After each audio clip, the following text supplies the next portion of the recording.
tagon pa lang nagmata na ako.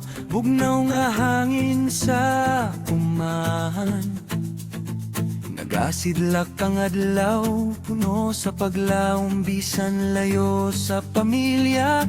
Padayon gihapon, nag-ati man sa wagyu, matag adlaw walay undang. Singot ug kakapoy akong giandam, kay ang damgo sa kaugmaon dili basta maangkon. Kinahanglan kugihan ug kusgan ang dughan, bisan nun sa kalisod nga mo abot sa dalan. Dili ko mo hunong, dili ko mo likay, kay ang Ginoo akong kauban sa tanan. Siyang kusog nga naghatag paglaom kanunay. Kung batiloy bats, kung batiloy bats, padayon sa paningkamot. Farmer sa Japan nga walay kahadlok, wag yung nga baka akong giatiman. Maoy hagdanan padulong sa maayong ugma. Kung batiloy bats, kung batiloy bats, bisan layo sa pamilya, ang sakripisyo karon adunay bunga. Usa ka adlaw mo balik nga malampuson, mga damgo sa kinabuhi akong matuman.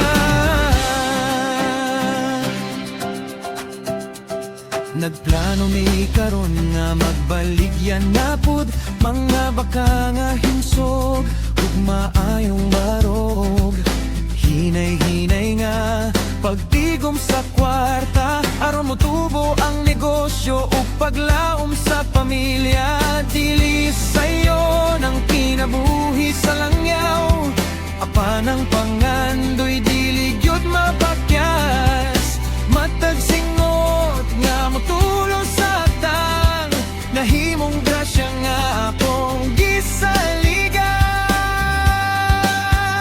Kung kapoy na kaayo ug murag mo hunong, hinumdumi lang ang mga anak ug ginikanan ng tanan. Nimong sakripisyo karon mahimong kalipay sa umaabot nga panahon.